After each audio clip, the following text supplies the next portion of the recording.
And as earlier mentioned, tonight in the studio we will be talking matters regional security, Somalia, Kenya, Tanzania, Uganda, and joining us in studio is the head of the AMISOM troops from Somalia, Ambassador Fransisco Madiera, who joins us now for a candid conversation on what really is going on in Somalia as far as the AMISOM troops are concerned, the challenges and the progress made by the troops in Somalia since they began work there. Thank you very much, Ambassador, for coming into studio.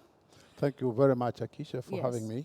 I will definitely start by asking, just give us a general overview of the kind of progress that AMISOM has made in Somalia. Thank you. Oh, definitely we are moving. We are moving ahead in Somalia and in the midst of challenges.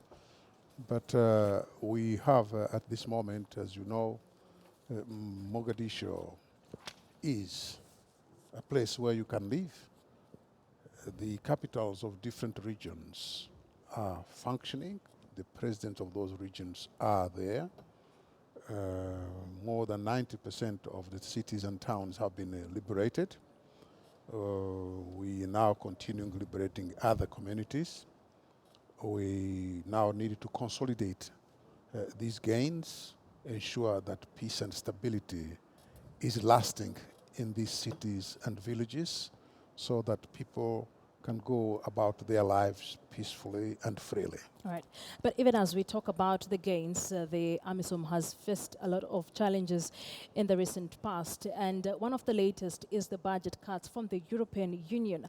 How did you receive this news, and what does this mean now for the troops? Well, definitely we have to admit it is a challenge, but we can't sit down and then lament all the time about this budget cut. We have to move and we have to look elsewhere and even tighten our belts. But the issue is that though without a 20% or 30% cut, the mission has to be accomplished and we have to move. We have a mandate, we have something to achieve. It will require a lot of efforts, a lot of sacrifice, definitely a bit of incentive and of support to our soldiers is always welcome.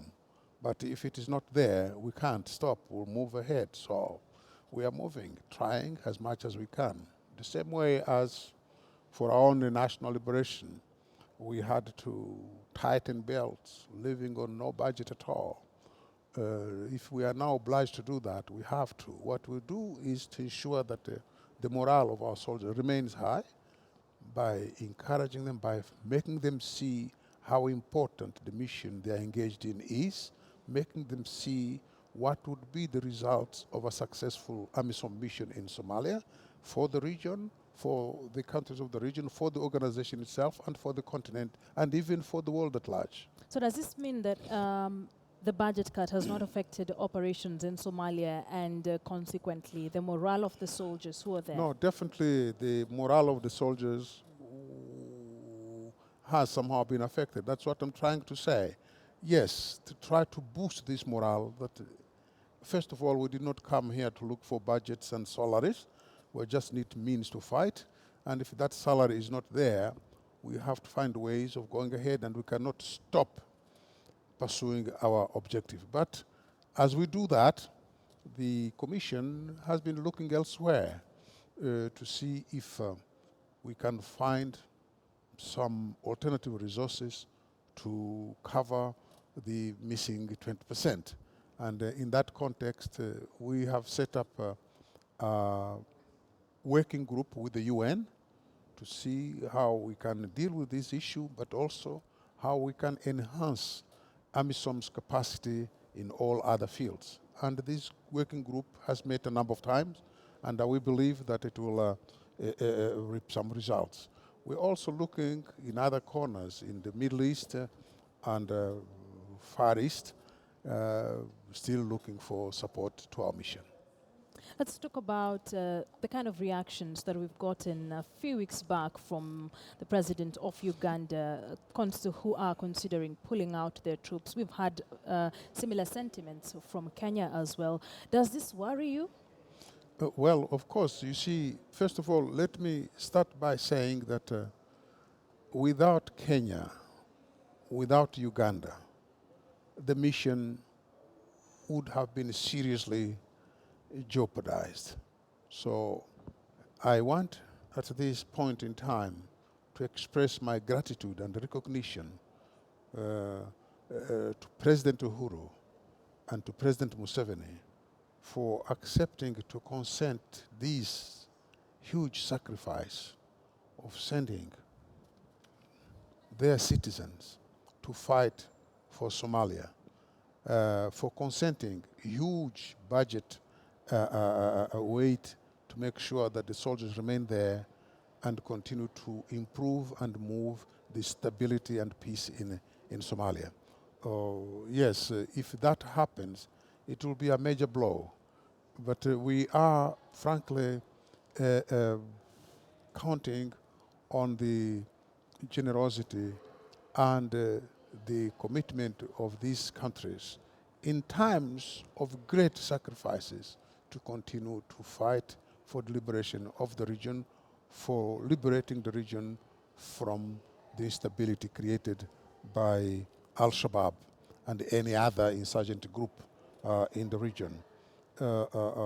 Definitely, we believe, we think, we hope that our partners who can help, they should come to rescue. I think this reality is impinging on the reality in these countries, both in terms of human lives and in terms of budget. So all our partners who can help should come to ensure that our soldiers have got all the hardware they need to fight war with reduced casualties, and that the budget that is required is provided for, and it should not be left to just Kenya and Uganda and all other troop contributing countries. Finally, this is something that the viewers would be really interested in knowing. The El Adi attack was a very big blow, not only for Kenya, but for the region at large. And there was scanty information about the casualties and how the operation was. As the head of the AMISOM troops, do you think that the soldiers were not adequately prepared for such? What you need to know is the context in which El Adi and Lego and others happened. Our concept of operations for 2015 was in terms of AMISOM moving forward, taking bases, taking cities and towns and liberating these cities and towns, and then our brothers from the SNA consolidating these towns while we continue to move. As we were moving, of course, somehow we got stretched, our systems, but at the same time, the issue is that Al-Shabaab in the meantime changed tactics. And in changing tactics, before we adapt to that, they took advantage of that. But now they are under control. It's now June, and that kind of activities is no longer happening. They are finding it difficult to repeat that kind because we now know what are the current Al-Shabaab tactics. But definitely it was something difficult for us, but we have revived, we are back in action, and we are taking on Al-Shabaab, taking their bases, their towns, and putting out of action their leaders. And it is moving. They are finding it more difficult now. Ambassador, many a times that soldiers who are part of the AMISOM have complained about not receiving their allowances or poor pay. What is your reaction to this, and how are you going to handle this now with all these challenges that have surfaced? Well, the pay is never enough. We can only pay what is possible to pay, what we can get and pay. The lateness in paying this little money that is paid, that one was due to some technical difficulties and problems, which we struggled very hard to overcome, And I can tell you now that they have been overcome and the soldiers are being paid now. Yes, that is happening.